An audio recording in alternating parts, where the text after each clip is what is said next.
this is an iHeart podcast. Guaranteed human. What if mind control is real? If you could control the behavior of anybody around you, what kind of life would you have? Can you hypnotically persuade someone to buy a car? When you look at your car, you're going to become overwhelmed with such good feelings. Can you hypnotize someone into sleeping with you? I gave her some suggestions to be sexually aroused. Can you get someone to join your cult? NLP was used on me to access my subconscious. Mind Games, a new podcast exploring NLP, aka Neuro-Linguistic Programming. Is it a self-help miracle, a shady hypnosis scam, or both? Listen to Mind Games on the iHeartRadio app, Apple Podcasts, or wherever you get your podcasts. You can scroll the headlines all day and still feel empty.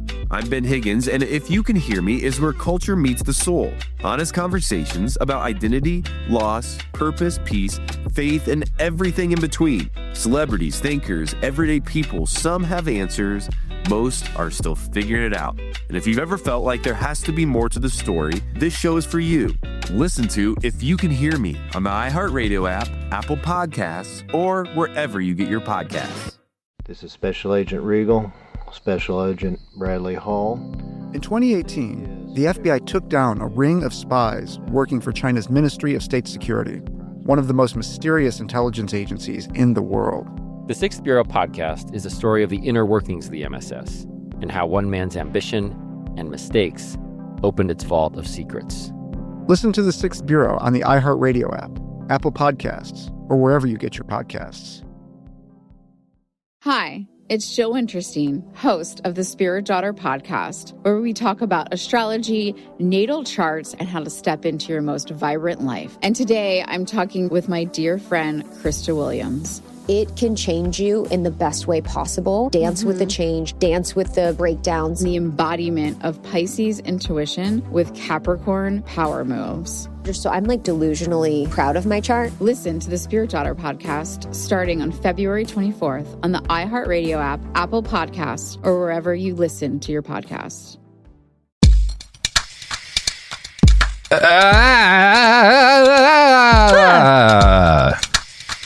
All right. Hi, Robert. All right, Sophie, is that do we need to do anything else? Nah. All right. Well, this is Behind the Bastards. It's a podcast about the worst people in all of history. This is our first recording session of 2020. What year is it, Jamie Loftus? It's 2022. 2022. Yeah. Jamie, how is the new year treating you? I mean, it's already been a roller coaster. The ups, the downs. I wish I was kidding. We just talked about it off mic. We just did talk about it. Wild catch-up session, and I guess we're just going to have to let the listeners fill in the blanks for themselves. Yeah, this is Behind the Bastards. This is Behind the Bastards. Sorry, Jamie, I missed you guys. It's so nice your to just brain, talk. Jamie, is like a library of different screenwriters. Jamie, speaking of that, Jamie, how do you feel about libraries? Do you understand the GIF I sent you yesterday? Now, do you like libraries? You big fan of libraries? I like libraries. I used to scare my little brother with, the reason my little brother is not very well read, sorry for calling him out, but when I loved libraries when I was a kid. And then I told I made up a weird lie that I'm very proud of because I was very young when I made it up. I told my little brother, I told my little brother that there's one book in every library and you don't know what book it is, but if you pull it off the shelf, the whole library blows up. And That's a good one. And then he didn't go to the library and didn't read books. Oh, yeah. That's a good one. I was pretty proud of it. That's very ambitious. My favorite lie I've told a loved one is I convinced someone I cared about very much that the band Hanson had died in a terrible bus crash. And then like a year later at a party, somebody brought up Hanson, or I think one of their songs started playing. And the person I had told this lie to was like, oh, it's so sad that they died in that bus crash. And it was the funniest moment in the world to me. That is an incredible lie because it is believable. Because where did Hanson go, right? Yeah. Right. They kind of fell off. Wow. I would believe, I think that there would have been, and then because I know better, because I keep up with Hanson, I'd be like, that's not true. But most people would believe that lie. Most people would believe that. With them for a year. The only way to really make yourself immune from those kind of lies is to spend a lot of time at the library. Now, Jamie, have you ever heard of Melville Dewey? Is that of the Dewey Decimal System Deweys? Yep. I've heard of him. I know nothing about him. Is he bad? Well, he's a tremendous piece of shit. Oh, shit. Robert. This episode is titled Melville Dewey, Library Asshole. And it's about Melville Dewey. And this is going to be interesting. This is we're taking a little bit of a different sort of task than we do. Most of our episodes are about bad people who do bad things, right? But sometimes, like, there are bad people who make broadly good things, and the opposite is true too, right? Like, you look into the atomic bomb project, and a lot of the dudes who were like responsible for that were basically decent men who were either like the war was so bad they thought it was, necessary, or they were just overwhelmed by scientific fascination. They weren't like monsters. They were just like guys who, because of, wound up contributing despite the fact that they were basically decent to something that wound up being terrible. That shit happens, and the opposite happens. Like, people who are shitty can make good things. I'm sure, like Ben George Carson. W. Bush's art. George W. Bush's art. Beautiful, I've also perfect heard, art, no notes? Yeah. So this is a story about a terrible man whose influence was not entirely, but like probably broadly positive, although we'll talk about some ways in which the Dewey Decimal System reinforces racism, which I did not know and I found fascinating. I don't know this either. He was an extremely influential man, and his achievements were significant parts of the foundation of like the global library systems, right? So like nations around the world that have national and public libraries, almost all of them, pretty much all of them, owe some sort of a debt to the way Melville Dewey, not just the Dewey Decimal System, but other kind of library infrastructure, he was one of the people who helped to come up with. I feel like most bookstores as well, like don't use it directly, probably, but definitely influenced by it. Yeah. There's probably a couple of billion people who have been alive that could credit some degree of their education, or at least their love of reading, to the work of Melville Dewey. That's like a significant legacy for anybody. Yeah. Melville was also a real unpleasant motherfucker. So Melville Lewis Kossuth Dewey was born on December 10th, 1851 in Adams Center, upstate New York. At the time, this was known as the Burned Over District, due to the fact that successive waves of evangelical Christian movements had swept the area repeatedly during the half-century before Melville's birth. The Burned Over District gave us Mormonism, Millerism, the Oneida Colony, huge influential chunks of the suffrage and abolitionist movement, as well as the temperance movement.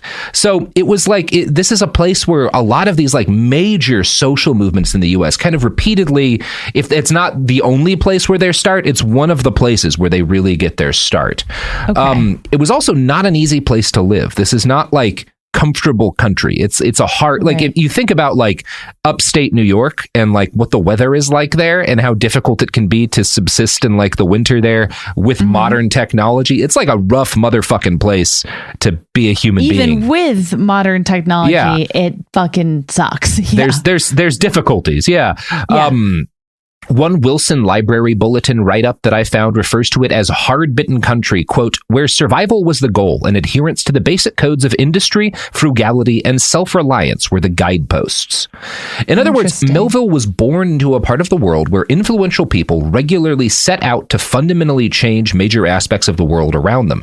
And it was also a place where working people had thin margins for success or failure, and precision and efficiency were crucial. So this is kind of what is molding him as a person, is this place where, like, not only is this a place where people set out to change everything on a pretty regular basis, but also it's a place where you learn as a kid, your shit's got to be on point, you know? Absolutely. Like, there's not like fat margins here. You have to be a high achieving person in order to continue living. To keep your house warm, you have to be like industrious and shit, you know? On your shit to not die. Right. Yeah. Okay. That makes sense then for the region. Yeah, it really does. Melville's parents were bootmakers and boot sellers. Now, some sources will claim that they were the hardest working people in town, although it's quite likely this has its origin in the various hagiographies of Dewey rather than an objective reality. Like, that just sounds like an American origin story. Yeah, they were the best at the thing. They were the hardest workers in the town. And, you know, maybe it's because he said that, and that's just, he was the only person from his town who lived long enough that people cared about what he said about the past. I don't know. As we all know, in in this era, the best and the most shoes were coming out of my hometown, Brockton, Massachusetts, aka Shoe City. So it's kind of hard to say that they were working the hardest, New Jersey. because it's Shoe City, Massachusetts, Robert. Massachusetts is more like Kiss it. my ass. So his parents were not very affectionate or emotionally engaged, and Dewey inherited from them a maniacal work ethic and what some might call a robotic attitude towards productivity and efficiency. Right? He's one of these people who's just like, he's like a machine, the way that he works. Now, at age 5, he took it upon himself to take an inventory of his mother's spice cabinet. He decided that she was basically a messy motherfucker and like, this isn't efficient at all. You've done a terrible job of organizing your spice cabinet, Mom. And as a 5-year-old, he rearranges everything without asking her. This is the first story you'll hear about what will become a lifelong predilection for what he called self-improvement activities. He's obsessed with organizing things, making them more efficient. I wonder if that is actually true, because that just sounds like something you would make up about the guy who would go on to invent the Dewey Decimal System. It's like, he couldn't stop organizing things. It's like when you find out Chuck E. Cheese was an orphan and you're like, well, that's an interesting detail, I You mean guess. Charles Entertainment Cheese? Yes. He was an orphan and then he became a rat who smoked a cigar. You know, classic American origin story. Really evidence of the sorry. Do you think he was organizing spices, or do you think that that's kind of like self-mythology? So I have to think back to our Jeff Bezos episodes, which kind of start with very similar stories about him when he's like 7 or 8 years old, doing this stuff like grading his teachers and his parents, and like this very analytical, and it's the same question I have with Bezos. I think it's a little more likely that the stories are real, just because you hear them from they come from people who were like his adults around him when he was a kid. But so I don't know, maybe Dewey made them up, but also maybe he and Bezos are just kind of similar people, and there's kids who have that kind of mind. But I think the fact that Dewey and Bezos, that there's elements of their childhood of their childhood isn't similar, because Dewey grows up in a very difficult part of the world and Bezos does not.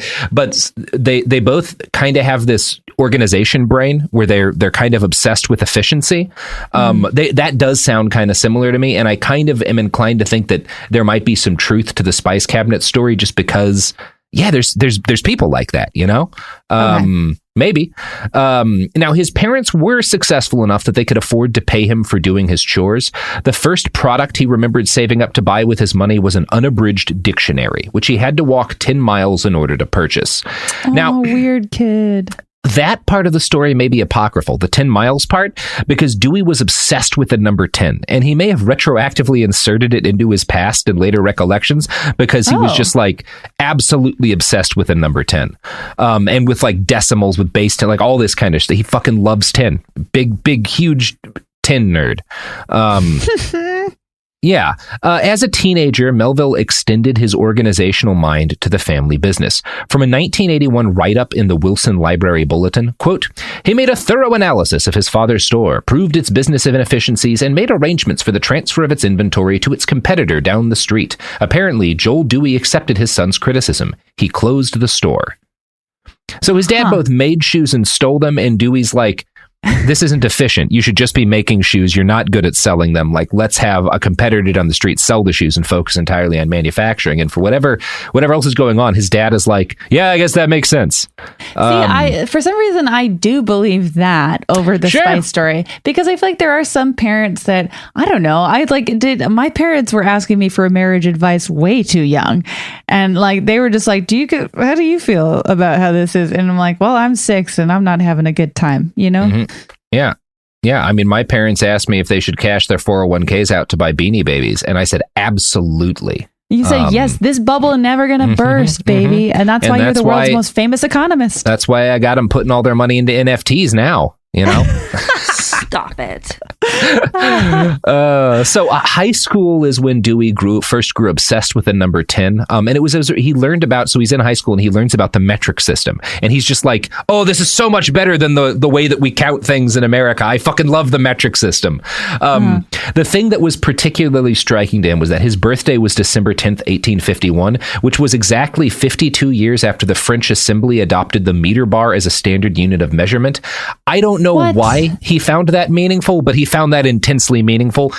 Whatever, go figure. That out? How do you even I don't know. Well, I mean, that's an important moment in the development of the metric system, like deciding what a meter is. Like that is meaningful. I feel like that's like his version of astrology, though. Some people have moments with astrology where they're like, yes, this means this means this means this, and this is just like his weirdo version of that. Yeah, he fucking loves the metric system. He loves decimal shit. He loves the number 10. It's a thing for him. That's his Father, Son, Holy Ghost. Yeah, it's fine. When he was 16, Melville started attending the Hungerford Collegiate Institute, which is a college prep school. Now, this is a period, kind of the mid to late 1800s. This is when college starts to become vastly more common, right? For a long time, it had just been like if you were very rich and powerful, if you were in the aristocracy, you would go to college, and like a man, obviously.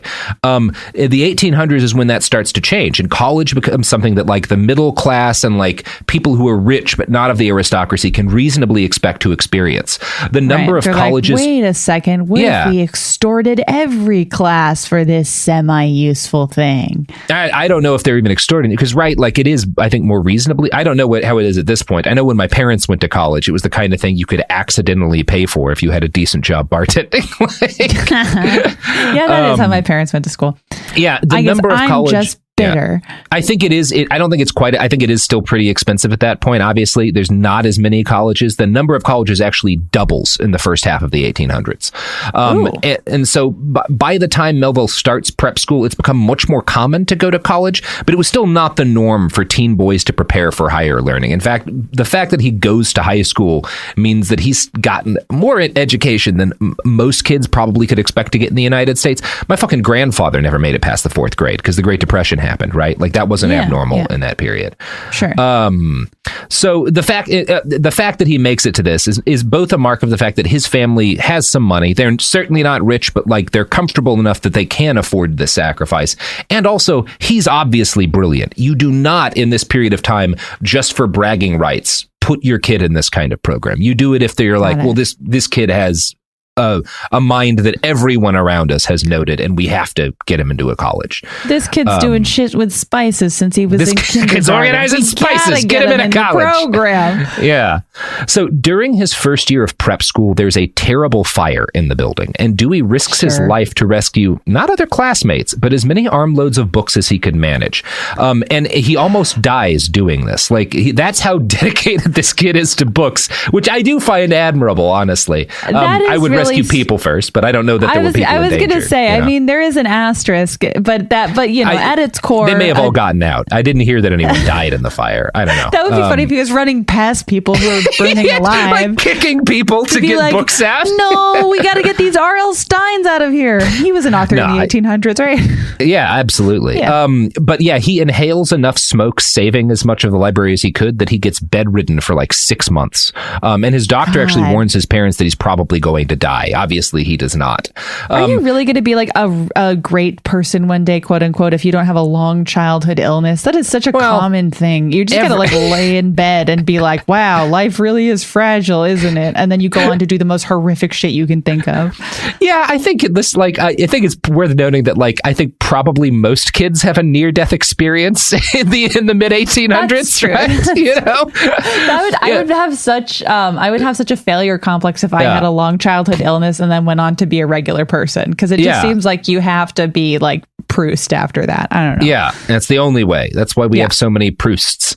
So for Dewey, this experience drives home the almighty importance of efficiency. He believes that death could come at any time, which obviously it can, and you needed to get as much done as possible before you die. Before he graduates from high school, Dewey gives a speech to his classmates about how wasting time is immoral. As a graduation present, he buys himself cufflinks. Yeah. Sorry, that wasn't nice. No, it's not. As a graduation present, he buys himself cufflinks inscribed with the letter R, which meant reformer. So there you go. Now, okay, I'm gonna get a T-shirt that says I'm gonna get a bunch of A's. I'm like, it's because I'm awesome. That's what a weird man. All right, he's a weird man. Also, like whatever. Nothing bad yet. Way. Yeah. No, yeah. I'm just hearing a weird teenager is on the loose. He's definitely a little bit of a weird teenager, right? Like, yeah, a weird virgin is on the loose, which does not usually lead to good things. I will say. Oh, Reddit's going to get angry at that one, Jamie. No, cut it out, Chris. Cut it out. I don't want them to get mad at me. You know what else Reddit gets angry about, Jamie? Oh, what? The products and services that support this podcast. They do, probably. I mean, please don't yell at me, Reddit. I'm sorry I called weird virgins Jamie angry. loves virgins. No, don't. I don't care. Do whatever you want. Do whatever you want. Or don't do whatever you want. Or don't do whatever you want. Sure. Now I'm flashing my R cufflinks so you know that I'm serious. Mm-hmm. There you go. All right, here's some ads. Hi, this is Joe Winterstein, host of the Spirit Daughter podcast, where we talk about astrology, natal charts, and how to step into your most vibrant life. And I just sat down with a Mini Driver. The Irish traveller said when I was 16, you're going to have a terrible time with men. Actor, storyteller, and unapologetic Aquarian visionary. Aquarius is all about freedom loving and different perspectives. And I find a lot of people with strong placements in Aquarius are misunderstood. A Sun and Venus in Aquarius in her 7th house spark her unconventional approach to partnership. He really has taught me to embrace people sleeping in different rooms, on different houses, in different places, but just an embracing of the isness of it all. If you're navigating your own transformation or just want a chart side view into how a leading artist integrates astrology, creativity, and real life, this episode is a must listen. Listen to the Spirit Daughter podcast starting on February 24th on the iHeartRadio app, Apple Podcasts, or wherever you listen to your podcasts. What if mind control is real? If you could control the behavior of anybody around you, what kind of life would you have? Can you hypnotically persuade someone to buy a car? When you look at your car, you're going to become overwhelmed with such good feelings. Can you hypnotize someone into sleeping with you? I gave her some suggestions to be sexually aroused. Can you get someone to join your cult? NLP was used on me to access my subconscious. NLP, aka Neuro-Linguistic Programming, is a blend of hypnosis, linguistics, and psychology. Fans say it's like finally getting a user manual for your brain. It's about engineering consciousness. Mind Games is the story of NLP. Its crazy cast of disciples and the fake doctor who invented it at a New Age commune and sold it to guys in suits. He stood trial for murder and got acquitted. The biggest mind game of all? NLP might actually work. This is wild. Listen to Mind Games on the iHeartRadio app, Apple Podcasts, or wherever you get your podcasts. Welcome to the A Building. I'm Hans Charles. I'm Menelik Lumumba. It's 1969. Malcolm X and Martin Luther King Jr. had both been assassinated, and Black America was at a breaking point. Rioting and protests broke out on an unprecedented scale. In Atlanta, Georgia, at Martin's alma mater, Morehouse College, the students had their own protest. It featured two prominent figures in Black history, Martin Luther King Sr. and a young student, Samuel L. Jackson. To be in what we really thought was a revolution. I mean, people were dying. 1968, the murder of Dr. King, which traumatized everyone. The FBI had a role in the murder of a Black Panther leader in Chicago. This story is about protest. It echoes in today's world far more than it should, and it will blow your mind. Listen to the A Building on the iHeartRadio app, Apple Podcasts, or wherever you get your podcasts. What do you do when the headlines don't explain what's happening inside of you? I'm Ben Higgins, and if you can hear me is where culture meets the soul, a place for real conversation. Each episode, I sit down with people from all walks of life, celebrities, thinkers, and everyday folks, and we go deeper than the polished story. We talk about what drives us, what shapes us, and what gives us hope. We get honest about the big stuff: identity when you don't recognize yourself anymore, loss that changes you, purpose when success isn't enough, peace when your mind won't slow down, faith when it's complicated. Some guests have answers. Most are still figuring it out. If you've ever felt like there has to be more to the story, this show is for you. Listen to If You Can Hear Me on the iHeartRadio app, Apple Podcasts, or wherever you get your podcasts.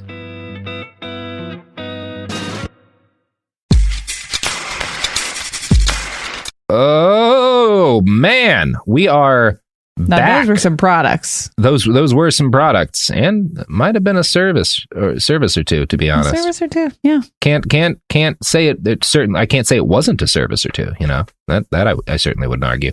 Jamie, so we've got a teen on the loose. We got a teen on the loose. Melville Dewey is out in the motherfucking wild, and by the wild I mean Alfred University.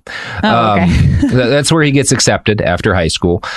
Before he leaves home, he changes his name from Melville, Melville, you know, the way that people spell Melville, to Melville, which he considered more efficient. No way. This goes real far, Jamie. Yeah. He trimmed off the last two letters? He trimmed off 2 letters, to make it more efficient. You don't need that last L and E. You can pronounce Melville fine without them. Phonetically, it still works. It's just wasted time and space. I'm kind of loving him. I feel like it's very funny. Yeah. At this phase in his life, I feel like we would have been friends in high school. I feel like I would have been exhausted by him, but I am exhausted by him just reading about him. So as a university student, he continues his old habits. He was offended by the fact that many of his classmates smoked cigars, which he thought was financially inefficient. And he calculated that their smoking habits would cost them each an average of $15,000 over the course of a lifetime. He tried to tell people this, but I don't think it actually made anyone stop smoking. No, it just got his ass beat. What? Yeah, it's weird. And Bezos did kind of the same thing with his fucking grandma. Right. Yeah. Jesus. It's just this, like, just let people do. It's the 60s. Like, life is terrible. Let people smoke cigars. Anyways. Chill. Top, and it's gonna suck for most of that. Let them smoke. Yeah. They're not going to live long enough to get throat cancer. Come on. They're going to die because they touched a nail wrong.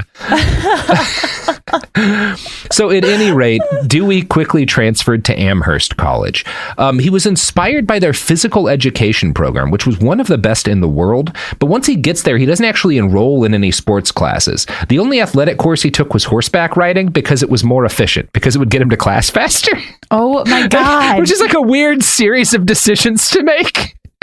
I kind of love it. I mean, I love a singular goal. Yeah. And this one is gonna. You can already tell the goal of efficiency is gonna slide at some point and get very scary. But right now, it's still fun. I would also argue that horseback riding isn't a sport. Look, there are 2 sports. One of them is that game they play in Afghanistan with goat heads on horseback, where they kill each other sometimes, and the other is I don't know. Hot dog eating. Those are the 2. Yeah. Nothing else is a sport. Fuck you if you disagree. You know, that's what I got to say. That's the official stance. PE does not wind up appealing to him in practice, but Amherst had another boon for him. It had a kind of shitty library that didn't have enough employees to keep it organized. And this is sort of this thing that you see in a lot of really successful people, where they find like a system they're interested in, and they find it's not being... Like they find it neglected. I think if he'd gone to a college with a better library, his life might have been totally different. But the best thing that happens is that Amherst's library kind of sucks. And it's kind of underfunded because they're so into PE. So he's able to apply for a job there, and he gets one, and immediately sets to reforming the way the library is organized. So this is like a hugely influential part of his life that Amherst hadn't really put much time into it. So he started this like as a teenager. Yeah, I mean, I think he's got to be like 19 or 20, you know, when he gets into this. And I'm going to read a quote from that write-up in the Wilson Library Bulletin. In that era, library books often were housed according to a numbering system that indicated the floor, aisle, section, and shelf on which they were stored. Whenever rearrangement was necessary, all of the books had to be reclassified. Perceiving the amount of time wasted not only in finding books when they were needed, but in their necessary and frequent reclassification, Dewey was determined to devise a simple, workable, and permanent classification system. While attending a chapel service at Amherst, he suddenly conceived of the idea of using a system of Arabic numerals with decimals for book classification.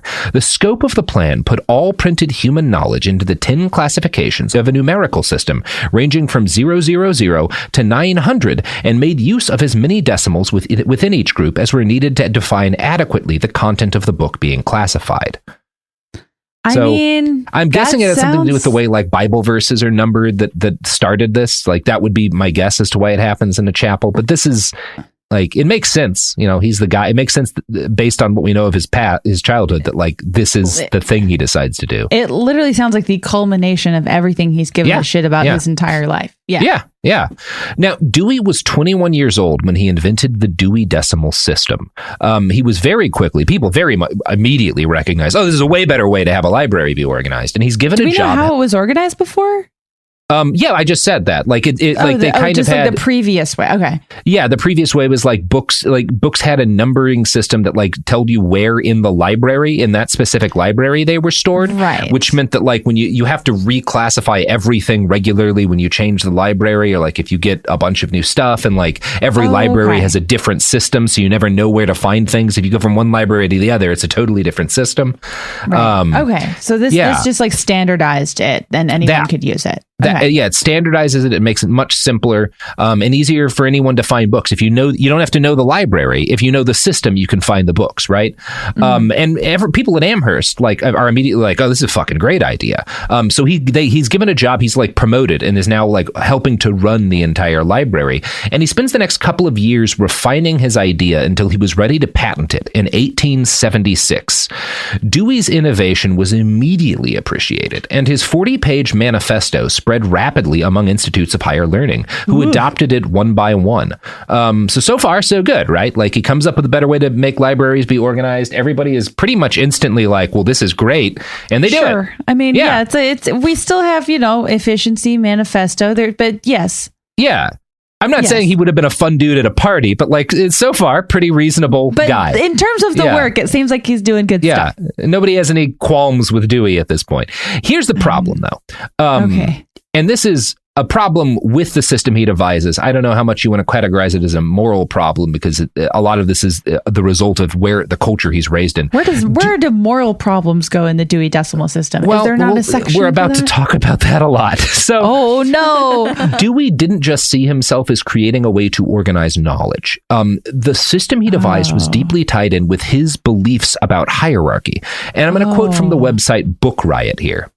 It's important to remember the reasons that Dewey wanted public libraries to be a thing in the first place. He was no altruist. He believed that people and concepts belonged in certain places in society, and that in those places they must stay. Poor people, for example, needed to be content with non-unionized factory work. Christianity was the only real religion. As for non-white people, was there really a need to address them at all? Now, these are not radical beliefs at the time, but Dewey's status as an innovator allowed him to codify them into the structure of libraries. And we can see this today in how the Dewey Decimal System treats religions. Book Riot continues, quote, "The 200s encompass all religion nominally, although the problems with this premise are obvious. Each Dewey heading encompasses 10 major subjects, dividing each up by subtopics that add digits to the end of the number.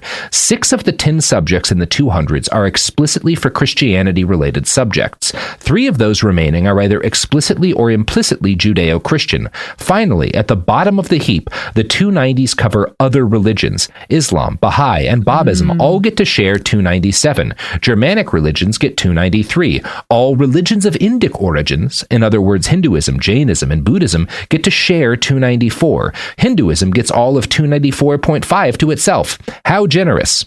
299 covers everything else, and we're going to focus on this a bit because it's the most glaring example of racism in the Dewey Decimal System. You see where I'm going with this. Religions Dewey associated with people of color ended up with way less space than the real faith. Not convinced? Fine. There's a section in the 200s just for black people. The entire 299.6 subdivision is for religions originating among Black Africans and people of Black African descent. In fact, everything about African religion of Haitians in Haiti can be fit into 299.6097294, according to the DDS, because at some point, someone, for some reason, decided that Haitian religions originating from Black people were not as important as Germanic religions originating from white ones. Well, it's like we know who decided that, correct? I mean, it not... Parts of it were, I don't even think he thought about Haitian religions, right? So like he devises this system, aspects of it are kind of like codified by other people, but he does kind of start this trend. This is fascinating because it's like we've both walked past this problem a million times and never really considered it. This is like, the biases are so glaring. Wow. Okay. Sorry. Continue. This is wild. Yeah. And I've heard it argued that this is less of an issue now for a variety of reasons, largely due to computers and the way that's kind of changed how libraries work. But for decades, book catalogers would have to print or write the actual numbers of the Dewey numbers on the spine of a book. It was rarely practical to write a cutter number as long as, say, 0.6097294, right? You just don't have the room. So catalogers would chop that number down to 3 or 4 digits. So a book about Haitian religion would get sliced down to 299.609 or 299.6, which would mean it gets lumped in with all Black religions. Now, this is gross, but it also has really practical concerns. Quote, once local cataloging conventions reduce it to 299.609 or 299.6, its author's last name will determine where it goes on the shelf. At that point, it won't be with other books about Haitian religion. So people who look for it will need to comb through every book about Black non-Abrahamic religions alphabetically by author. Instead of using the system as a discovery tool, they'll need to know exactly what they're looking for, right down to the correct spelling of the author's last name. Thus do people of color get lost in the Dewey system.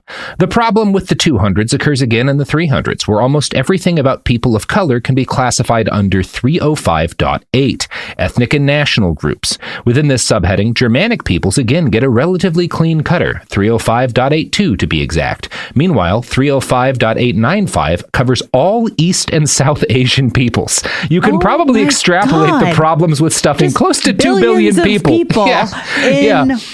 One little with literally hundreds of This is truly fascinating. I mean, it's like if you think about it for a minute, you're like, oh, of course, colonialism and like all of this person's like deeply held prejudices are naturally filtering into this system. But it's just not one I've ever thought about for more than a minute, I guess. Wow, it's the kind of thing. It is the kind of thing where when we talk about like what makes someone a bastard, his goal was not to exclude people of color. His goal was not to reinforce racism. He was just trying to organize books, and he was also a guy who just did not think about this kind of thing. And it was because he was very much in the biases of the system. He was not, I believe, he was not in this. He was not being actively racist. It's more a matter of like, because of who he is and the culture he comes from and the fact that he's very much bought into that culture, he doesn't think about any of these things. And his racism winds up getting winds up being part of structurally the system that organizes libraries. Right. I mean, it's like a different kind of insidious because I agree with you. It's like it doesn't sound like anything, at least anything he's it's said not or hateful. Done so far. Like this is not the result of him being hateful. It's a result of like he just doesn't think about these people, you know? And and I feel like it's a strong case for why systems like this, and obviously it's like when we talk about systemic racism, this is like what we're talking about. One of the things. Systems like this, it can't be just one guy making them, because then it's just going to reflect the worldview of one guy. And this is, and it's, I'm kind of making this, I'm not trying to like, we need to be fair to Dewey. I'm trying to say like, this alone, I wouldn't have a behind the bastards on Dewey, even though this is a really, probably some of the bastards we've done have contributed less evil to the world than this kind of structural racism in the Dewey system like does. Intentionally or not. But there needs to be some sort of intent, some sort of actual evil for me to like really want to dig into someone in this way. And that's coming. That is not this part of it. Because again, this is more the result of just he's a racist like everyone else, but not hateful. I will say that I did read the first paragraph of his Wikipedia page, and so I feel like I have a little charcuterie board of what's to come. Oh boy, some fun stuff, Jamie. Wow. Does that paragraph end not like I was expecting. Yeah, it's quite a tale, the story of Melville Dewey. So obviously, this is when we talk about the harms Dewey perpetuated. This is the big one, right? And this is a really significant harm. But we haven't got to the part yet where he is choosing actively to hurt people. That's a coming. So, in 1876, Dewey left Amherst for Boston. By this point, his interest in efficiency had expanded to developing an entirely new, more efficient system of spelling, which he claimed could cut 3 years off from the time necessary to educate a child. He wrote in one paper, and I'm going to read what he's saying first, and then I'm going to read how it's spelled, okay? He wrote, just think of what else you could learn in those years. And he spelled it JST, think is spelled normally, of is spelled UV instead of OF, which I don't understand how that's more efficient. What is spelled WAT, else is spelled ELS, U is of course spelled with just the letter U. Could is spelled CUD, learn and in are spelled normally, and then those is spelled THOZ, years is YRS. So like a lot of it is him like sounds like he's texting on basically. He sounds like he's on Tumblr. That is it's so really funny. He's so like the library guy like spells like a 16-year-old texting in 2004. It's very funny. He's curating a Lolita fashion blog. Yeah, it's extremely funny. So funny. Holy and like shit. all of his personal letters are like this. They all read like he's a high school student when like Hannah Montana is on TV. Like it's very funny. What's up? Melville here. I love it. Now, as you might I hate know, that he's a bastard. That's so fucking funny. It's extremely funny. It's extremely funny that like the father of libraries hated spelling with a passion. I think that's the kind of edgelord attitude I can get behind. Mm-hmm. And you'll notice here again, he spelled of OF UV, which isn't more efficient, but that's the reason he hated the original spelling of it. His issue with English isn't just that it's inefficient. He also doesn't like the way a lot of words are spelled. He doesn't think it makes any sense. I think that's a reasonable argument, though. Yeah. Sure. Yeah. In 1886, he creates a group called the Spelling Reform Association out of a desire to regularize American spelling. That's the line. That's the line, right? That's a bit much. How does he spell the spelling reformer? How does he spell it was spelled normally where I found it, but I'm sure he had his ideas. I bet that there were like numerals and emojis. Yeah. Mm-hmm. Very funny. He would have loved emojis. This is so efficient. He would have loved. He's like an entire emotion for Italians in one emoji. Oh, God. So, in this quest, he was less successful. People do not jump on the spell like Melville Dewey train. At one point, Dewey shortens his surname to DUI, which he has to give up, I think, because his bank won't recognize his checks. But it's funny, like theoretically, if people had agreed to let him do this, we would all be talking about the DUI decimal system, which I find funny. That is funny. And it also is, I mean, I feel like, again, it's like he's just so wildly ahead of his time in naming conventions and spelling specifically, because you're describing like internet talk and like how he would have been SoundCloud rappers incredible on the internet. Yeah, he would have been a great SoundCloud rapper for sure. I think that's safe to say. Yes, for sure. Yeah, he and XXX Temptation, whatever that guy's name was, would have been best friends. No, they wouldn't have. He was very racist. So... Jesus Christ. Continue the story, please. Yeah. Melville launches a company to sell library supplies, including the hanging vertical file. This is when he moves to Boston. And he invents the hanging vertical file, which is a big part of how file libraries cabinet work. Shit? Kind of, I think. Yeah. In his first year in the city, he organized a librarian convention that led directly to the founding of the American Library Association, which exists to this day. He helps to found the ALA.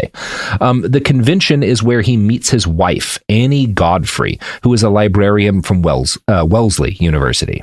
Now, the fact that he meets his wife at a professional convention as a coworker and then like hits on her and marries her was not seen as problematic at the time. But I did find an excerpt from a glowing write-up in 1981 of Melville Dewey that talks about this and has what you might notice some red flags in it.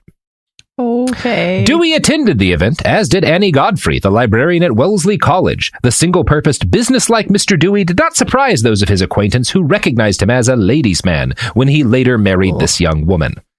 Now, 1981, none of the bad stuff about Dewey is really popularly talked about. He's still kind of lauded as the hero of library world. But as a general rule, not always, because to talk about Jeff Bezos, met his wife at work. She insists she was the one who started things. I've never heard any evidence of him being creepy to people at work. Bill Gates, on the other hand, also meets his wife at work. A ton of women found him very creepy at work. There's no shortage there. But so just the fact that he meets his wife at a library convention, not inherently creepy, but spoilers, he's a creepy sex pest. He is not a ladies' man. He is a sexual harasser. But I do see. I think that ladies' man was code for sexual harassment up until that is probably fair to say. Very recently. Yeah, maybe the past 5 years even. Yeah. Now, I get ahead of myself a little bit, though. So, Dewey founds the American Library Journal around the same time, which he edits, and his ideas through this journal kind of sweep through the field. He continues, after starting the decimal system, to have a huge influence on because this is the period in which libraries are really becoming like a thing in public, and not just in the United States. And he is maybe the most influential person in this period. He's a library influencer. He literally is Gen Z, but he's going to get canceled. Oh boy, is he going to get canceled, Jamie? I don't know what happened. He is We'll get into the way he gets canceled. It's pretty remarkable. Oh, dear. Okay. So pretty soon, though, his ideas sweep the field, and in quick order, his decimal system and his other innovations are standard, not just nationwide, but all over the world. It starts to happen. In 1883, he gets a job at Columbia University, and he moves his family to New York so he could found the Columbia School of Library Economy. Now, this was probably Dewey's great feminist icon moment, because he encourages women to apply to Columbia to become librarians, even though women are banned from attending the school. This 1981 article, the Wilson Library Bulletin article, which is very positive towards him, notes Dewey was firmly convinced that women were destined to become librarians and that his goal was to help them achieve this destiny. He simply ignored the rules, and he seemed oblivious to the fact that his endeavor was further frowned upon because his enrollment questionnaire, which obviously had not been screened by higher authorities, required information as to the applicant's weight, height, and color of hair and eyes, as well as the suggestion that a photograph be included. Now, I know, right? Wait, I was like, that's... The and then start is like, he's fighting for women to be able to have a career. That's, no. That's that's so fascinating too, because it's like, it just takes one pervert to change an industry, doesn't it? Because you do like associate, I feel like almost, I at least associate librarian as a traditionally feminine job, we'll be but also it is like a highly skilled job and requires a lot of training and degrees and shit. Like that. And it's because he was horny. It's because he's horny. One could argue. It's broadly speaking positive that he's this horny weirdo and thus does this. Like it is. You can be horny for good. I just resent it on a base, I wouldn't say he's horny level. for good. I would say that accidentally the outcome of this is more positive than negative. And this is stating the obvious, but systemically, some weird guy shouldn't have to get horny for women to get a college education. No, of course not. Of course not. But I see what you're saying. Yeah. And when he's asked to explain why he requires photographs for applicants to the library program, his explanation is, you cannot polish a pumpkin. Can you unpack that for me? Yeah. If they're ugly, he doesn't want to let them into the program. That's what that means. Yeah. That reminds me of when I was working on the Kathy podcast, there was like this whole... And this is like talk from like the 70s and 80s, like this attitude existed until very recently of like secretaries, also like front facing skilled jobs that are underpaid and traditionally by women. And like, this whole concept of like, you have to have a front desk look, like you have to, like, you looking good makes the whole business more appealing, even though it's like, well, you're doing a skilled job. You shouldn't have to also worry about making some weird guy horny and dealing, but it sounds like that's going to be a big problem, right? Yeah, nobody asks me to look nice to do my job. I do, but you ignore it. I definitely do. I keep sending you emails. I should be fired. I'm like, I am Robert, a crumbling piece of shit most days. So The fact that Melville Dewey decided that women were destined to be librarians had a number of reverberating positive impacts. For generations, the field was a way for independent women to find work and a way to support themselves independent of a father or a husband.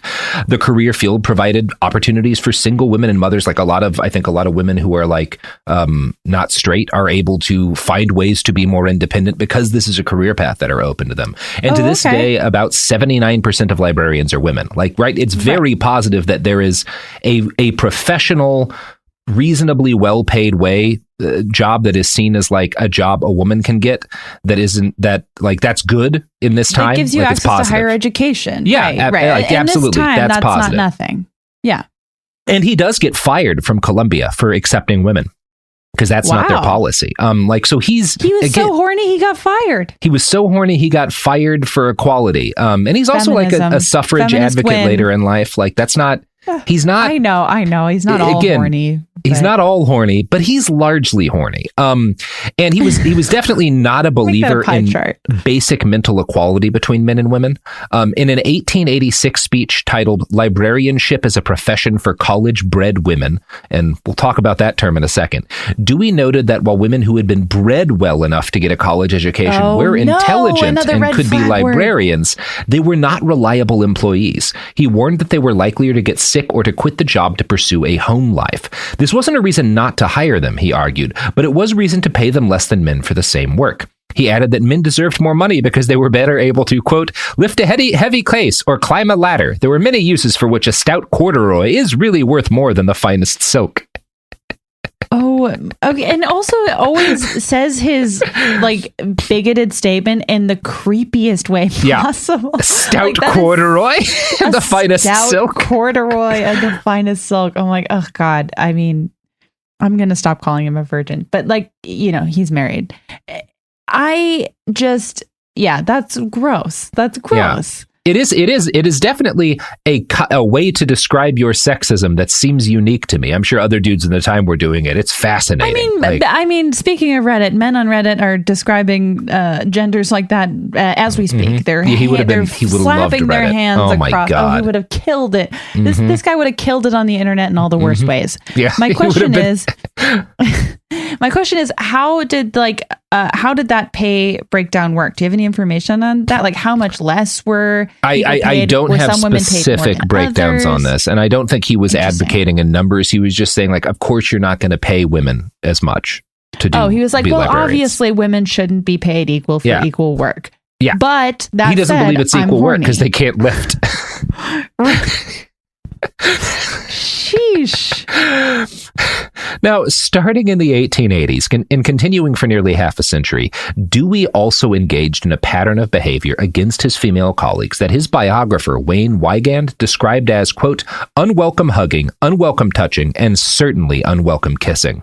In a 2018 interview with the American Libraries magazine, Wygand said this: was there an element of power in his behavior? There was. To my knowledge, he never squeezed a woman who was his equal. It was usually subordinates. And when Wygand says equal, he's not being sexist. He's talking about within the structures of the institutions, right? Right. So not only is he sexually harassing women, but he's only sexually harassing women who are lower positioned than him in the organizations that they work in. I mean, and not that it's okay. That's again, no, obviously not, because it's you shouldn't sexually harass anyone. But that implies a level of strategy too, to women who cannot retaliate. That makes it more predatory, right? It's more predatory if you are thinking about the position of the women that you are sexually harassing. And I mean, and he's a very just based on what we know about him and how his brain works, he's a very deliberate and strategic person, and I think it stands to reason that he would have thought. Yeah. Absolutely. Like that. Absolutely. Right. Yeah. This is further. We don't have as, the kind of granular detail, obviously, you get about a guy like Harvey Weinstein and what he was doing, because this is happening in the 1880s, you just don't have most of these reports. But the information we do get, I think, makes it clear that he is predatory in his behavior towards it feels female like you should have his reports because he writes like he's IMing people, but you don't. We do have a lot. It is a mark of what a sexual harasser he was that we have quite a bit of detail of a guy sexually harassing women in the late 1800s and early 1900s. I was going to say, this is kind of unusual to hear of sexual harassment with detail from this era specifically. And this is another important thing worth noting. The racism that kind of gets baked into the Dewey Decimal System that's in his head is not exceptional for his time. The level to which he sexually harasses women is seen by his peers as exceptional and unsettling. That in the late 1800s, yeah, women can't vote. Oh yeah, and other dudes are being like, this guy is really not. This is not okay. Like putting their arms around their wives they forced to marry them, being like, babe, I'd never do that to you. Yeah. Oh my god. Like that is the kind of sexual harasser that he is. Like it is noted at the time as being exceptional. Okay. That's in good. In 1905, Melville takes a cruise to Alaska with a number of his colleagues at the American Library Association. This is after a big convention. The cruise was meant as a place for them to they had this big convention. Now we're going to kind of start laying out our plans for next year. And over the course of a few days, Dewey, who is, I should note, 6 feet tall, which is very tall for the time, sexually harasses and physically goes after 4 different female ALA members on a cruise ship. God. Now, I do feel comforted by the fact that I'm the same height as him because I'm looking at a picture of him. Oh, you could kick his ass. No, yeah, I was like, absolutely. I could kick this guy's ass, no problem. Not even an issue. Because again, motherfucker didn't lift. So over the course, the impact, in spite of the fact that he was a stout corduroy, he couldn't lift for shit. The impact of Dewey's sexual harassment is perhaps best illustrated by the story of Adelaide Haas, who is to this now a very influential thing. Helps, I think, to a similar extent to Dewey, build the concept of how libraries function and what a librarian should do. There's books about her. She's a very influential female librarian.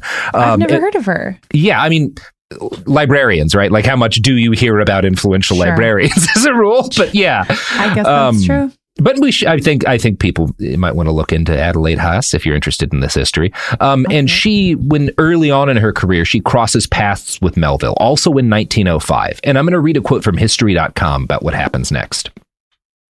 As a young woman, she struggled to be taken seriously by mostly male executive boards. She created a groundbreaking new way to classify government documents and was disappointed when a male colleague claimed the credit. But armed with a new job at the New York Public Library, a better salary, and an ambitious new project, she finally felt optimistic about her career.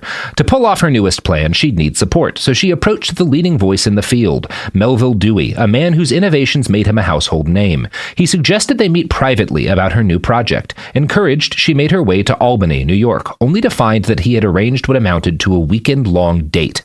It's unclear what happened next, but Haas departed hastily after being taken for a long drive by Dewey, and later spoke to colleagues about how offensive his behavior had been. Now, well, I think that's, I mean, I know that that's not particularly specific. Oh, God. Yeah. Again, we don't know exactly what happened, but I found an article from American Libraries magazine that does go into more detail.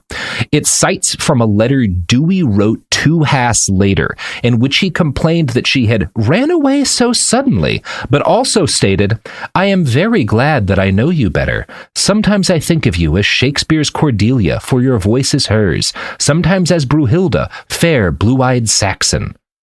So he does not get the message.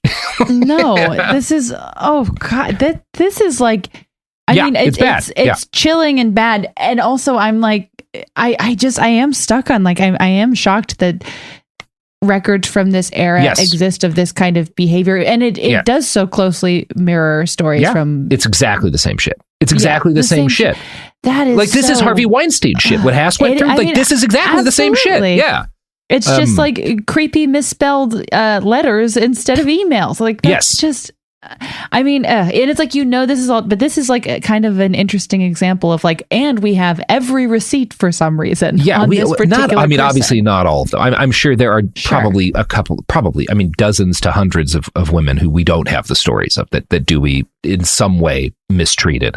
But we know we have some of Haas's story, in part because she became a very significant figure in her own right. And her biographer noted in it. Oh, I was about to say that always makes a difference too. If she's a person of note, then she'll always, and that's not a slight against her. It's just when women or victims in general, if they're not someone that worth talking about, people don't talk about them. Yeah, it's one of the ways in which a woman who's been through that experience, like a positive to being famous, is that you can help make it clear by your experience how many people who are not famous have gone through something similar, and that's positive. Yeah. Yes.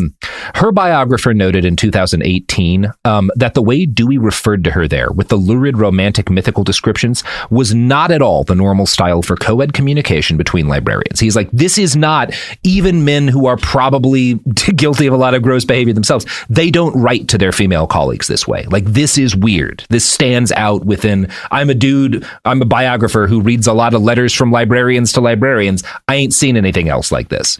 Right. Like, this is egregiously harassment. Yeah. Okay. Adelaide decides, though, not to take any action against him, and she explains to one colleague in a letter, "We are a professional body, the members of which, encountering obnoxious personal traits in fellow members, must content ourselves to employ those defenses which reason, training, and character dictate." So she's like, we need to defend against this guy. We need to warn women about him, stop them from, but we can't like make a big thing about it, right?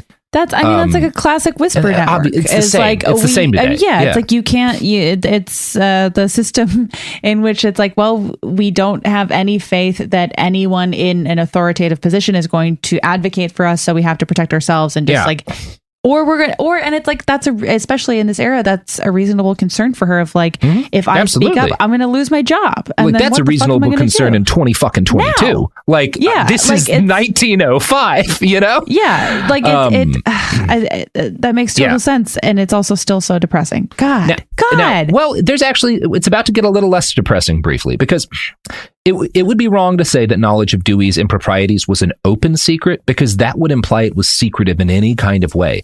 Like, it was well known to everybody that he was this kind of dude. On one occasion, his son and daughter-in-law, Godfrey and Marjorie Dewey, move out of the family house because Dewey's own son felt the need to get his wife away from his father, because the sexual advances his father was making towards his daughter-in-law were so constant and uncomfortable. Like, oh my God, that is the level of, like, that's another level, right? Of like, that is, that's another level of sex. I mean, it's like that your daughter-in-law who you live with, and that's very, very sick. Fuck. It would be hard to exaggerate the degree to which this guy is a creep. Like, okay, like he's a Weinstein level offender, even if we don't have that amount of detail. He's has to be. Like, I mean, if there's this much information from so long ago, and I think the fact that he's like sexually harassing his own daughter-in-law, that also makes the case that like it's compulsive for him. Like, he's doing it to like every chance he gets, pretty much. I mean, there's a degree, I think, of calculation, but like, I mean, it just does seem like anyone that he thinks he can get away with this behavior from, he will prey on. Now, Dewey was fairly open about his behavior. He didn't see it as problematic, and he wasn't sure why anyone else would either. From American Libraries magazine, quote, "In general, Dewey himself did not deny his actions, only their impropriety. I have been very unconventional, as men always are who frankly show and speak of their liking for women," he wrote. But, he insisted, it was not his fault if the targets of his unconventional actions took offense. That's like ladies' man rhetoric. That's something that still mostly exists. Yeah, there's literally a quote from him that's like, I think women know to take it as a compliment. Like, he's just a real piece of shit. Yeah, it's like, they can't, like, if they don't like it, they can't fucking hang. You know, that's, jeez. Now, the times being what they were back then, few of his victims ever said anything publicly about his behavior. That we have as much documentation as we do suggests that, again, he was a sex pest on a pretty staggering scale. Nothing makes this point so well as the fact that in 1906, after harassing Haas and then several colleagues on a cruise, the other members of the ALA united to push Dewey out of the organization he had helped to found. Wygand notes, quote, "In exchange for a quiet departure, he was spared an ugly and public expose of one of his major flaws. He was never again a power player in ALA politics." And this is, I think they actually get, I give the ALA in 1905 canceled? He got canceled in 1906 for sexual harassment. Do you know how bad you have to be canceled in 1906 for this? Holy, that is like, this is kind of blowing my mind. Yeah, it's intense. How? And it's one of those things like the people who were not getting canceled. we're using canceled facetiously, but in 1906, there was some shit going on. Yeah. Wow. And it's the kind of thing where in 2022, you tell me that like an organization, a big company or whatever, quietly forces its founder out so that the fact that he's been sexually harassing and even assaulting women doesn't become public. That's damning of that organization. That's damning in 2022. In 1906, you get a lot of credit for doing that because that's something, like that is something. And there's a whole lot of nothing going on. Yeah. It is morally, I think, different to quietly force the founder of your organization out in 1906 for sexual harassment than it is in 2022. Like this might have, and argue. I know. Yeah. I'm sure that there's other examples of it, but like this is the earliest example I've heard. I have not heard of an earlier one for sure. Like for this specific thing. Like and I think it's a lot of the people who are doing this are women because it's the ALA, and this is the most they can do too. So I don't think this is an example. Today you hear about this like he gets a chance to leave quietly, and I think it's kind of cowardice on part of the organization. I don't feel that way here. Like I'm sure maybe some of them feel that way, but I think a lot of it is just people doing what can be done. I agree. I think that the implications of this decision in 1906 versus 2022 are very, very, very different. And I would agree. Yeah. Yeah. You know what else the implications of are different? Oh no. Is it a product or a service? Yeah, Robert? That's not a great ad pivot. They can all be good. Look, what do you want from me? Look, motherfuckers. No one's. Okay, you're being defensive. No one's yelling at you. Thank you. I get so angry at the fans. You set the bar so high for yourself, and then you lash out at people who love you. Don't do that. Yeah, that is what I do. All right. No. Well, who does love you is these ads. That was a good one. Yeah.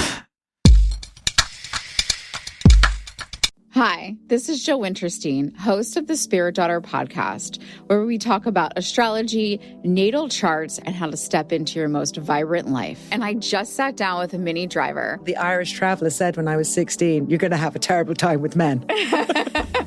Actor, storyteller, and unapologetic Aquarian visionary. Aquarius is all about freedom loving and different perspectives. And I find a lot of people with strong placements in Aquarius are misunderstood. A Sun and Venus in Aquarius in her 7th house spark her unconventional approach to partnership. He really has taught me to embrace people sleeping in different rooms, on different houses, in different places, but just an embracing of the isness of it all. If you're navigating your own transformation or just want a chart side view into how a leading artist integrates astrology, creativity, and real life, this episode is a must listen. Listen to the Spirit Daughter podcast starting on February 24th on the iHeartRadio app, Apple Podcasts, or wherever you listen to your podcasts.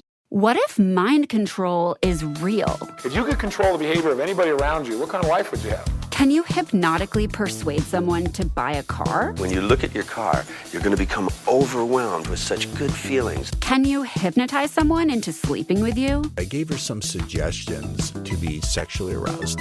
Can you get someone to join your cult?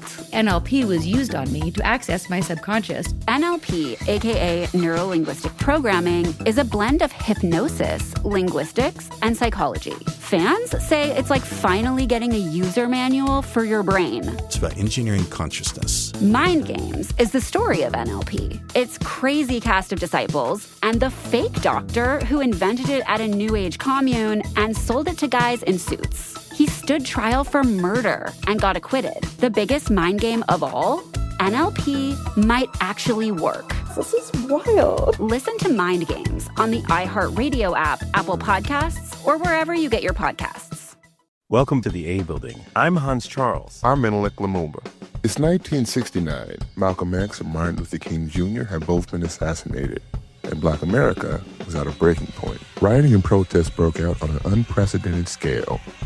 In Atlanta, Georgia, at Martin's alma mater, Morehouse College, the students had their own protest. It featured two prominent figures in Black history, Martin Luther King Sr. and a young student, Samuel L. Jackson. To be in what we really thought was a revolution. I mean, people were dying. 1968, the murder of Dr. King, which traumatized everyone. The FBI had a role in the murder of a Black Panther leader in Chicago. This story is about protest. It echoes in today's world far more than it should, and it will blow your mind. Listen to The A Building on the iHeartRadio app, Apple Podcasts, or wherever you get your podcasts. What do you do when the headlines don't explain what's happening inside of you? I'm Ben Higgins, and If You Can Hear Me is where culture meets the soul, a place for real conversation. Each episode, I sit down with people from all walks of life, celebrities, thinkers, and everyday folks, and we go deeper than the polished story. We talk about what drives us, what shapes us, and what gives us hope. We get honest about the big stuff: identity when you don't recognize yourself anymore, loss that changes you, purpose when success isn't enough, peace when your mind won't slow down, faith when it's complicated. Some guests have answers. Most are still figuring it out. If you've ever felt like there has to be more to the story, this show is for you. Listen to If You Can Hear Me on the iHeartRadio app, Apple Podcasts, or wherever you get your podcasts.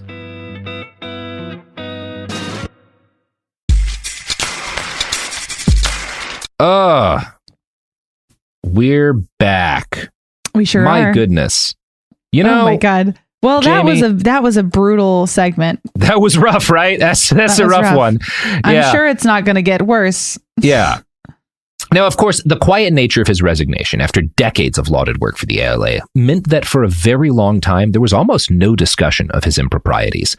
The first biography published after his death, written in 1932, was titled Melville Dewey, Seer, Inspirer, Doer.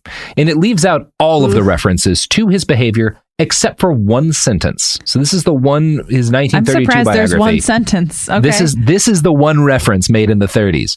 Okay. Dewey's consciousness of his own strength and freedom from evil purpose led to a serene indifference in his everyday public relations with women. What does that even mean? Sorry. Can you read that again and a little slower? Dewey's consciousness of his own strength and freedom from evil purpose led to a serene indifference in his everyday public relations with women. Evil purpose. He knew he was a good guy, so it was fine for him to sexually harass them. Like, that's kind of what they're saying. I think that's exactly what they're saying. That is because he knew he was such a good man. It was okay for him to treat them this way. Yeah. Oh God. It's legitimately a fucking insane sentence. Was it evil? What? He was so conscious of his own strength and his freedom from evil purpose that he was indifferent to how he treated women. Evil purpose to serene indifference. Yeah. That does sound like that's out of its mind, that sentence. That sentence really goes. That is, wow. Yeah. I could spend days with that. Wow. Yeah. There's books that can be written about what that sentence is saying. Yeah. Oh God. Yeah. That is gnarly. Wow. Okay. Thank you for that. I will note, because this is the period that it is, I found a whole ass scholarly paper that makes what seems to be a pretty thorough case that Dewey was not a eugenicist. He wasn't really an opponent of eugenics either. He just didn't seem to agree with a lot of the arguments being made. He doesn't seem to have been a eugenicist. And this is also worth noting, he was not a eugenicist. He was for sure a racist. And this is where I get beyond the racism in the Dewey Decimal System is, this is a guy who grows up in a racist system, never questions it, so he builds some of that racism into this thing he built. Now we're going to talk about Dewey being aggressively and exceptionally for the time racist. To talk about that, we're going to talk about the Lake Placid Club. In the early 19... Sorry, I just wanted to be... So he's at this point, because he invents the Dewey Decimal System in his early 20s. Now he's in his 50s, right? Yeah. He's well into his... Okay, so this is a totally different era of this man. Yeah, this is the early 1900s. He buys a private club in the Adirondacks. From the beginning, Jews and black people were forbidden to be members of the club, which is not unusual for clubs at the time.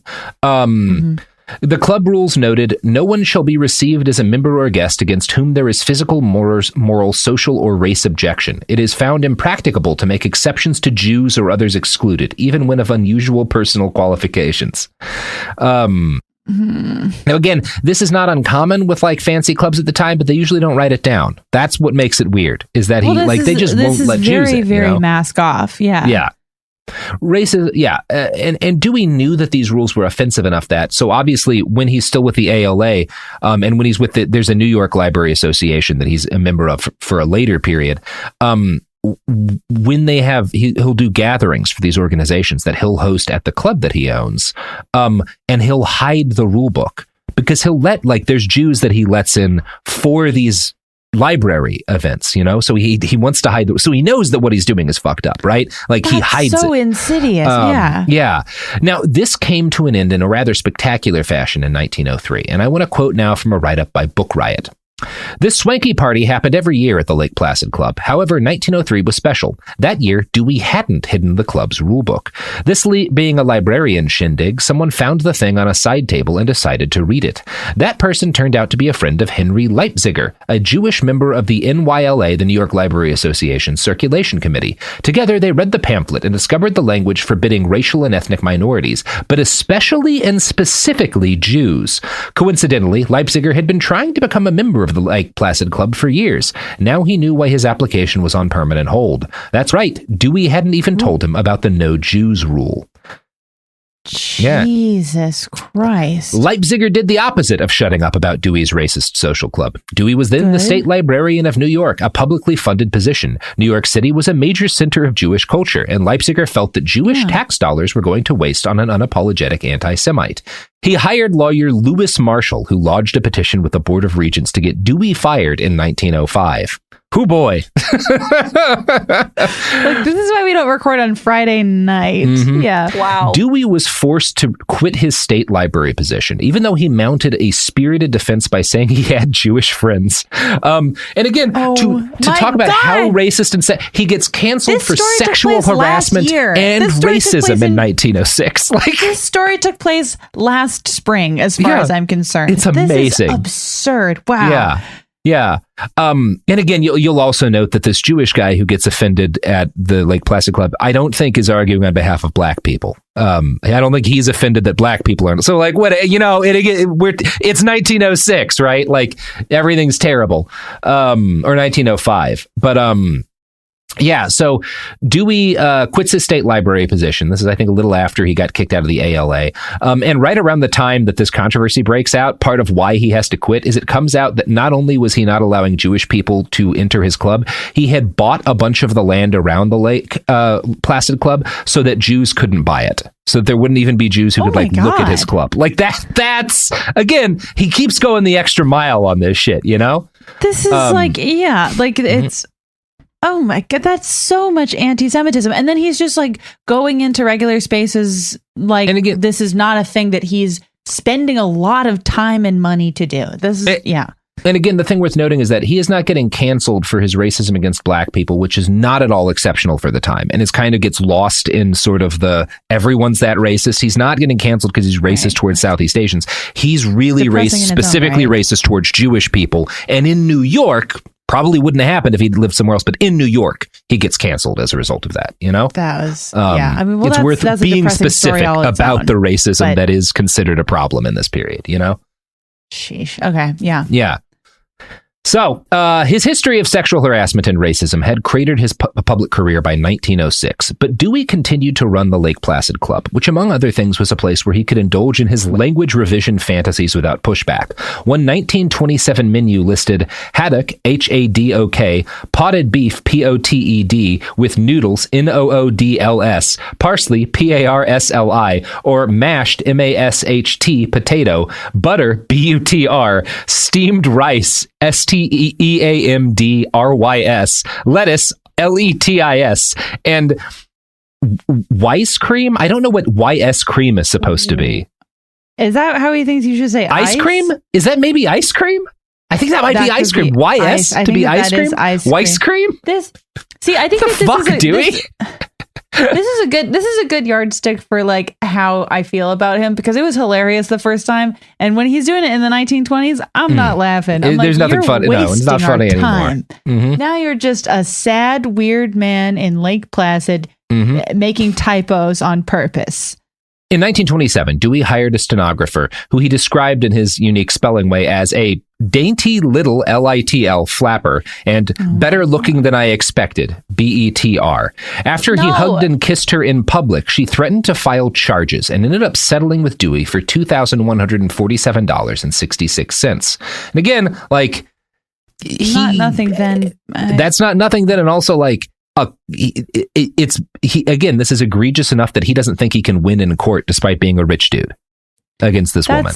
Like, that says something. I'm always pro, like, you know, like people being sexually harassed, just taking the rich person's money because the justice system is so fucking broken. It's like, go as far as you can in the justice system and then take all their money while you're fucking at it. Get what you can, you know?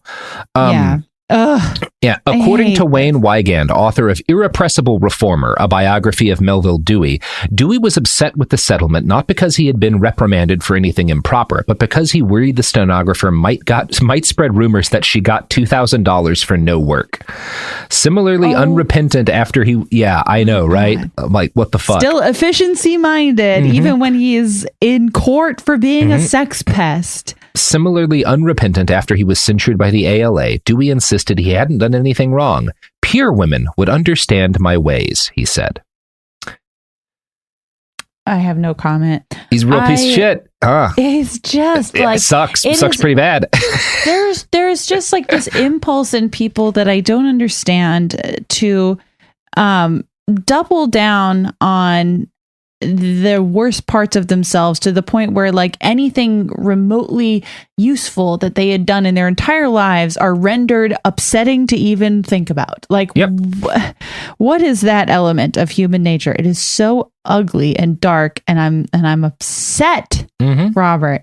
Well, here's a good thing, Jamie. Is he going to die soon? He does. He dies on December 26th, 1931 of a stroke in Lake Placid. Okay, good. And yeah, please say there's no more information. No, he's fucking dead as shit now. Now, for decades, he is, as we've talked about a bit, largely lionized and applauded for his achievements. But in recent years, the tide has begun to turn, not because of new evidence brought up against the man, but because his behavior started being recognized by broader culture as problematic again. In 2019, the American Library Association dropped his name from an award as the result of his racism and sexual harassment. Sherry Harrington, part of the task force that drafted the resolution to do this, explained, "It wasn't like he's being judged by 21st century standards. He was called out repeatedly for his sexual harassment behavior during his time." Yeah. Yeah. Yeah. Oh, that's crumbs, but I'm glad that it happened. That's very good. It does happen, and it is like, when I heard there was a man who got canceled for sexual harassment in 1906, I was like, well, we've got to talk about this. Well, that will have had to have been pretty fucking bad. Yeah. And that's got to be a tale. Yeah. And it sure was.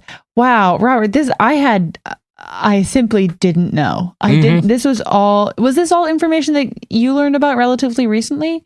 I had known Dewey was like a sexist asshole. I didn't know most of it. I certainly did not know that like the racism in the Dewey Decimal. I had no idea about any of that.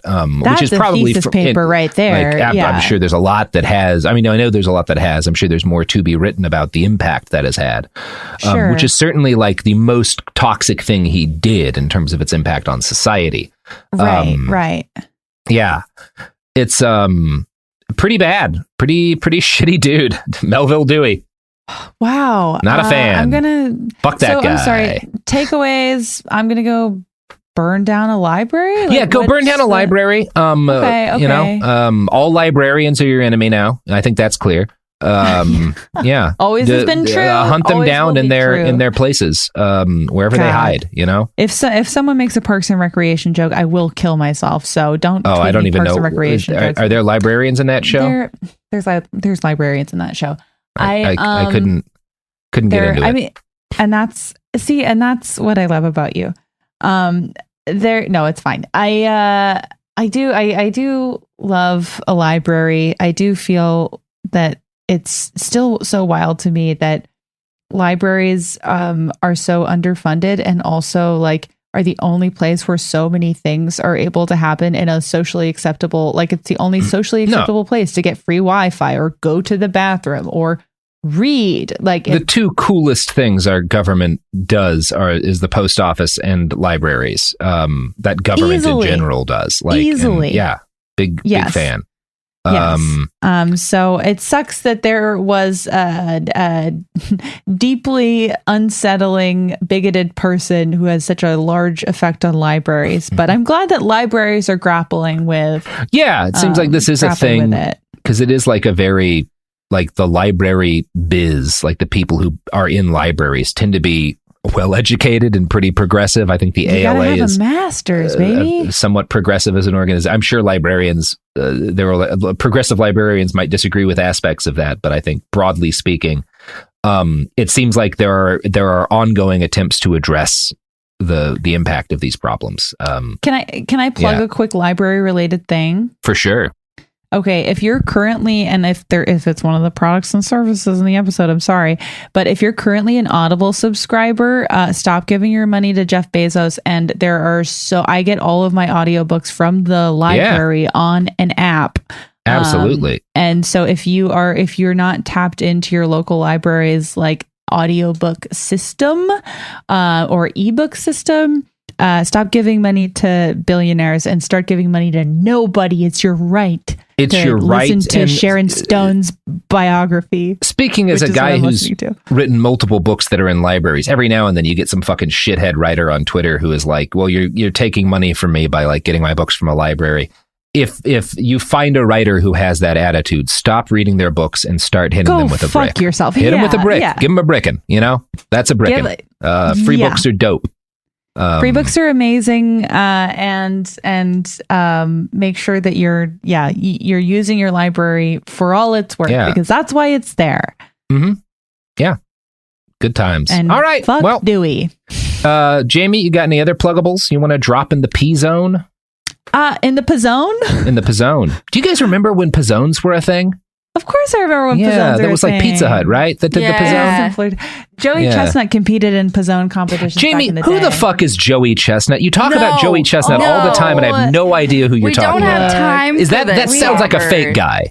Not a fake Robert, guy. he's a real guy. He's a real guy. I don't like Joey that. Chestnut. Don't like that. He's not. Although, actually, there is a behind the bastards in the hot dog eating world that I will talk to you about off mic because it's fascinating. God.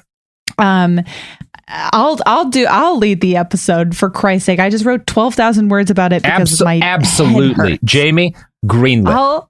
Anytime you come here and we'll do a reverse bastards. That sounds incredible. That would be really fun. I know way too much. Joey Chestnut is the champion. I mean, in hot dogs, but also everything. He's the speed eating champion of the world. Speed eating. Okay, that makes sense. Yeah. Of the world. His name sounds like a fake person. It's a real name. Joseph Chestnut of San Diego. Joseph Chestnut, come on. Joseph Chestnut, San Jose, California. My he lives in Indiana now.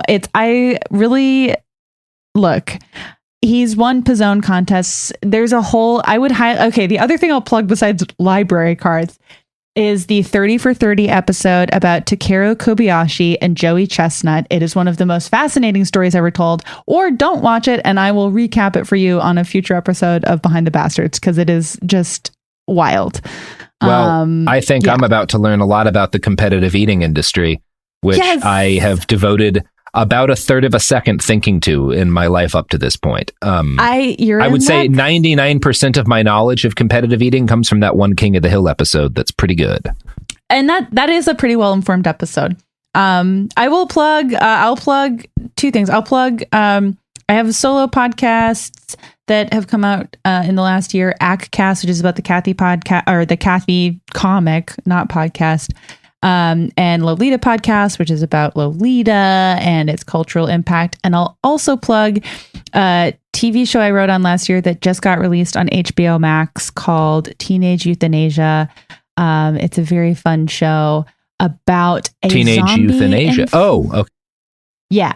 It's about a family that owns a funeral home and zombies in Florida. Okay. So it's very fun and it's on HBO Max finally. It was really hard to watch for a while, so you can watch it now. And you can catch my show, Mrs. Joseph Chestnut, America, USA, in LA at the Elysian Theater on February 17th at 9:00 p.m. I'm really excited for it. I play Joey Chestnut's widow because I murdered him. So if you live in the LA area, it's mandatory. You have to come.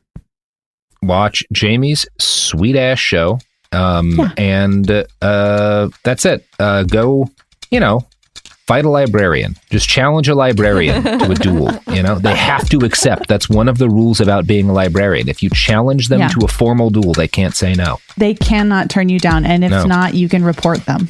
Now, they get to pick the weapon, so be careful there. But they will fight you. Every librarian. I've encountered a katana librarian or two in my day. I've never won. That's how you lost those fingers. Well, that's the episode of Behind the Bastards. Go with God. Wow. God bless Jesus Christ. Bye. What if mind control is real? If you could control the behavior of anybody around you, what kind of life would you have? Can you hypnotically persuade someone to buy a car? When you look at your car, you're going to become overwhelmed with such good feelings. Can you hypnotize someone into sleeping with you? I gave her some suggestions to be sexually aroused. Can you get someone to join your cult? NLP was used on me to access my subconscious. Mind Games, a new podcast exploring NLP, aka neuro-linguistic programming. Is it a self-help miracle, a shady hypnosis scam, or both? Listen to Mind Games on the iHeartRadio app, Apple Podcasts, or wherever you get your podcasts. You can scroll the headlines all day and still feel empty. I'm Ben Higgins, and If You Can Hear Me is where culture meets the soul. Honest conversations about identity, loss, purpose, peace, faith, and everything in between. Celebrities, thinkers, everyday people, some have answers, most are still figuring it out. And if you've ever felt like there has to be more to the story, this show is for you. Listen to If You Can Hear Me on the iHeartRadio app, Apple Podcasts, or wherever you get your podcasts. I'm Amanda Knox, and in the new podcast, Doubt, The Case of Lucy Letby, we unpack the story of an unimaginable tragedy that gripped the UK in 2023. But what if we didn't get the whole story? Evidence has been made to fit. The moment you look at the whole picture, the case collapsed. What if the truth was disguised by a story we chose to believe? Oh my God, I think she might be innocent. Listen to Doubt, The Case of Lucy Letby on the iHeartRadio app, Apple Podcasts, or wherever you get your podcasts. Hi, it's Jill Winterstein, host of the Spirit Daughter podcast, where we talk about astrology, natal charts, and how to step into your most vibrant life. And today I'm talking with my dear friend, Krista Williams. It can change you in the best way possible. Dance with the change, dance with the breakdowns. The embodiment of Pisces intuition with Capricorn power moves. So I'm delusionally proud of my chart. Listen to the Spirit Daughter podcast starting on February 24th on the iHeartRadio app, Apple Podcasts, or wherever you listen to your podcasts. This is an iHeart podcast. Guaranteed Human.